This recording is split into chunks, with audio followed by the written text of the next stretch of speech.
Olá pessoal, aqui quem fala é Leonardo Rocha, faço parte do grupo Emmanuel, NEP Emmanuel, no Rio de Janeiro, e gostaria de compartilhar com vocês hoje uma página de leitura do livro O Evangelho por Emmanuel, volume 1, com o título Não te aflijas. Então, eu vou fazer uma leitura de alguns parágrafos e gerar algum comentário que possa contribuir um pouco. Então vamos lá. Não te aflijas diante do quadro de lutas que te arrebatam ao torvelinho das provas inevitáveis, porque a inquietação destrutiva nada constrói em benefício dos semelhantes. E aqui Emmanuel nos diz que não adianta nós ficarmos aflitos. Eu sei que não é fácil, eu sei que muitas das vezes as circunstâncias, nos estremece e faz muitas das vezes nós perdemos o equilíbrio, mas a gente tem que ter sempre a cabeça firme de que essa inquietação de nada nos traz benefício. E principalmente nos semelhantes, como ele diz aqui, nada constrói em benefício dos semelhantes. Por ocasião do incêndio, nada é precipitação que salva ou retifica, e nem apagaremos o fogo crepitante atirando-lhe combustível, Porque não se extingue um incêndio jogando combustível. Então, em situações difíceis não adianta esbravejar, perder o controle, que isso só tende a tirar combustível, como diz Emmanuel aqui nesse parágrafo. E ele continua: de qualquer modo, numa esfera de ação, qual a terrena, na qual nós estamos, em que os bons sentimentos são luzes vacilantes e obras incompletas, seremos defrontados diariamente pelos raios mortíferos da desarmonia, da cólera, da intemperança e da crueldade. Entretanto, a fim de que nos convertemos em recursos vivos de educação para os elementos que nos rodeiam, é imprescindível o aprendizado da serenidade e do silêncio, de modo a reajustarmos com calma as inseguras edificações humanas que a tempestade prejudicou. É fantástico esse parágrafo que ele fala que, apesar de numa esfera de ação qual a terrena, no qual todos estamos incluídos, sem exceção, em que os sentimentos são luzes vacilantes, porque como somos espíritos em desenvolvimento ainda, então ainda não chegamos ao grau de sempre estar externando bons sentimentos, boas luzes, porque ainda dentro de nós ainda há muito que mudar, há muito que modificar. É por isso que ele diz aqui que são sentimentos de luzes vacilantes, que existe aquela variedade, Tem certas ocasiões que estamos bem, que conseguimos elaborar boas palavras, bons sentimentos, bom apoio a alguém que precise, mas tem certas ocasiões que nos sentimos mais para baixo, mais desanimado. É aí que está o que fazemos com esses sentimentos. Alimentamos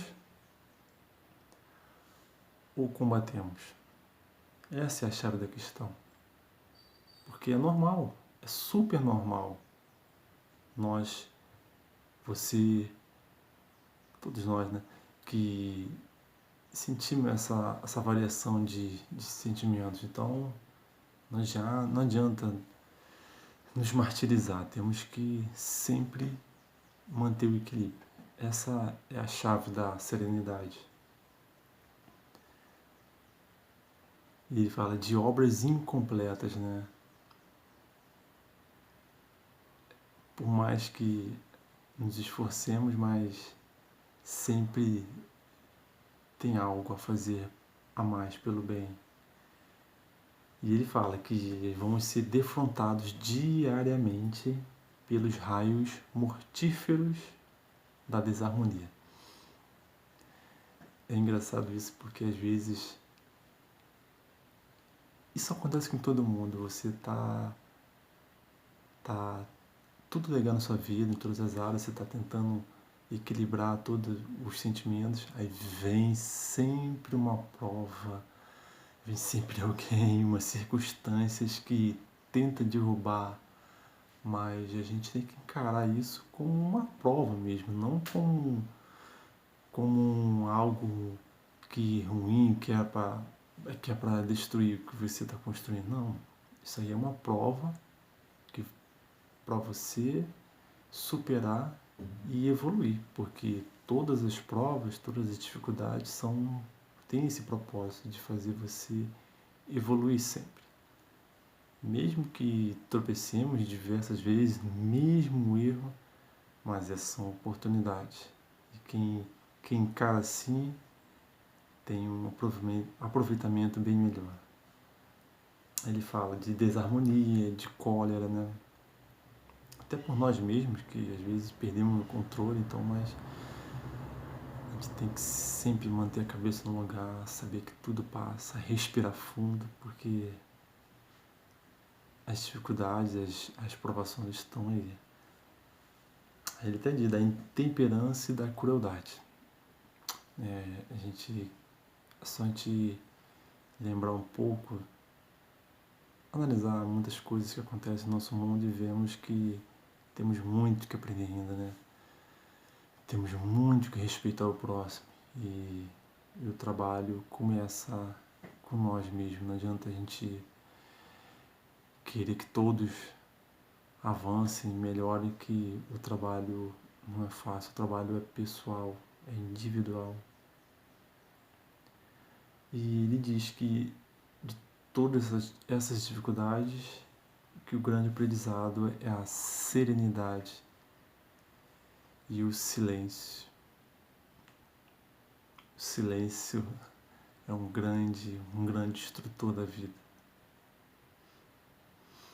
Porque é através deles que construímos a calma dentro de nós, né? E continua. Ante a convulsão do verbo desvairado, cala-te e espera. O verbo, né? Porque perder o controle, falar o que vem à cabeça, isso só, além de nos prejudicar, primeiro, fere pessoas. E uma vez uma palavra dita, ela não volta. Por mais que você peça desculpas, já foi. Porque palavras são energias. Então, temos que sempre, quando acontecer situações desse jeito, nos calar e aguardar. Ante a violência arrasadora, emudece-te e aguarda a passagem das horas. É o que está falando, né? Ante o movimento inesperado das intenções menos dignas ou do ataque indébito, cala-te, ainda e conta com o tempo.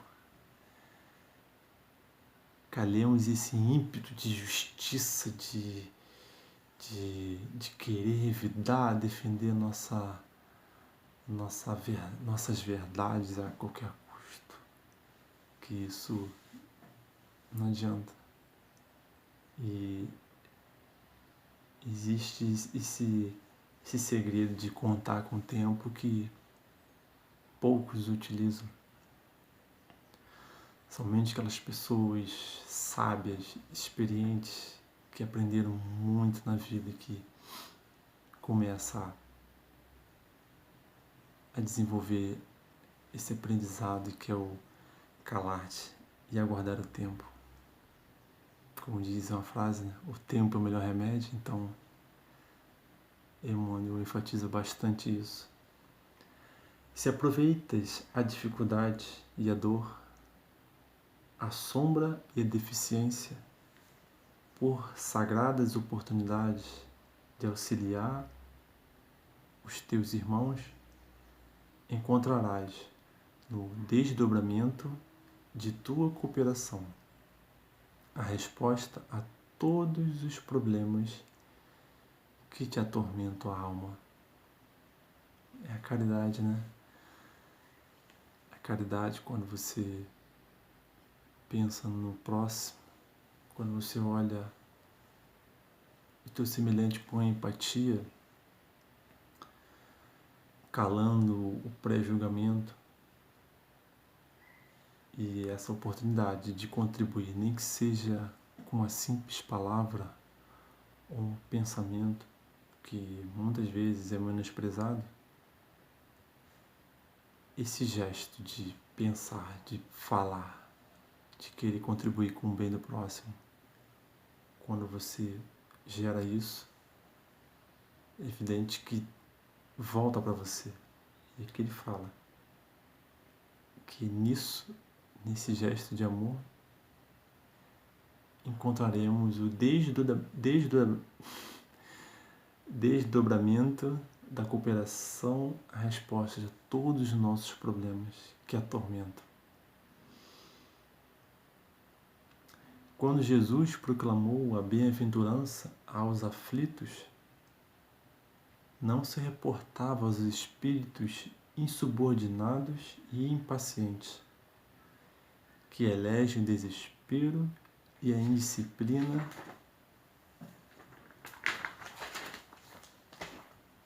por normas regulares de reação.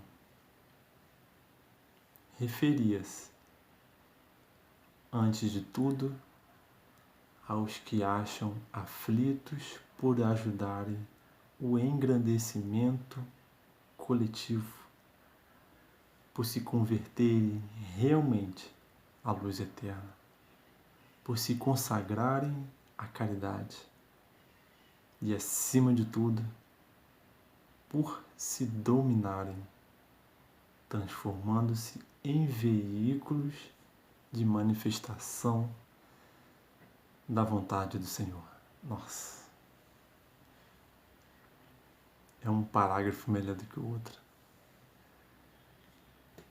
Então, quando Jesus proclamou as bem-aventuranças, quando ele disse: bem-aventurados os aflitos, Emmanuel disse que não quer os espíritos revoltados, insubordinados, impacientes, que está sofrendo aflição. Não é esse tipo de aflição.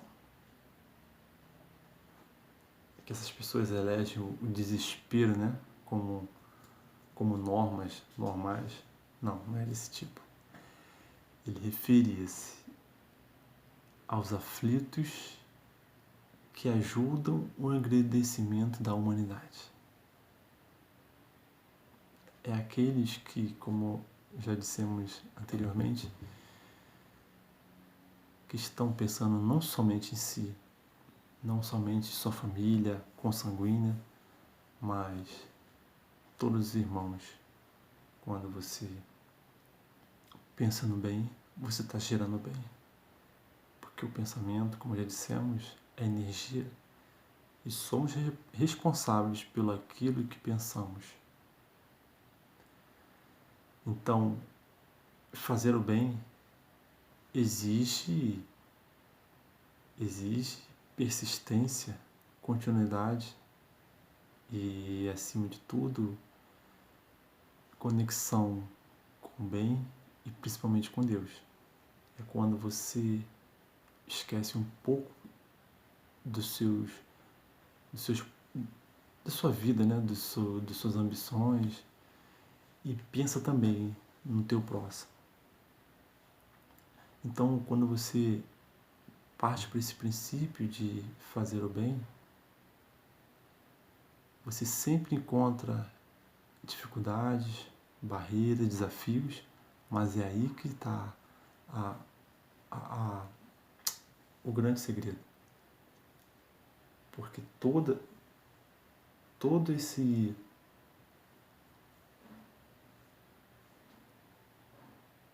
gesto de caridade, de amor ao próximo,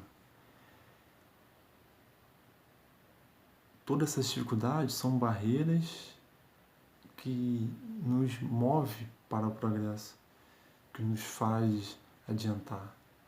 É só lembrar, faz esse exercício, lembra de alguma dificuldade que você passou, que naquele momento parecia insuportável, parecia insuperável, mas depois que passamos por ela, vemos que não era tão aquilo, tão difícil assim, e servir como aprendizado. Então, quando você faz o bem e tem uma dificuldade, é normal.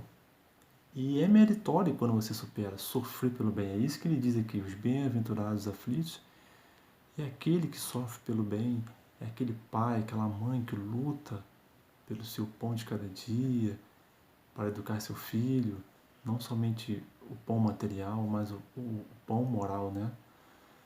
O verdadeiro tesouro na educação, nas suas limitações, porque o que você tem de material não te define, mas o que te define é a sua moralidade.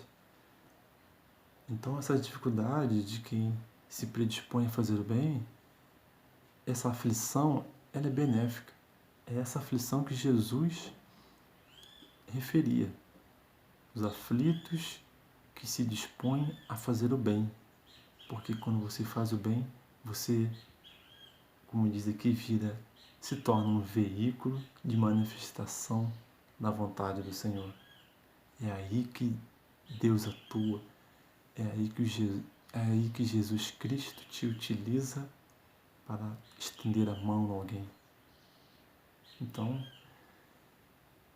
sejamos esses veículos, né? De grão em grão, pouquinho em pouquinho, a gente vai mudando essa esfera do nosso planeta tão amado. Se queremos uma pátria de paz, de tolerância, então a gente tem que construir dentro da gente mesmo, não aguardar atitudes de líderes, de governantes, quem está no poder. Não, nós temos esse poder.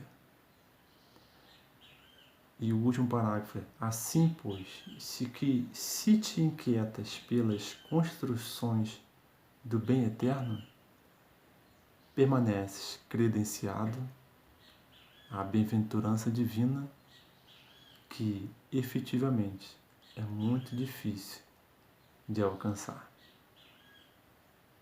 Então, se desejamos construir e viver esse bem eterno,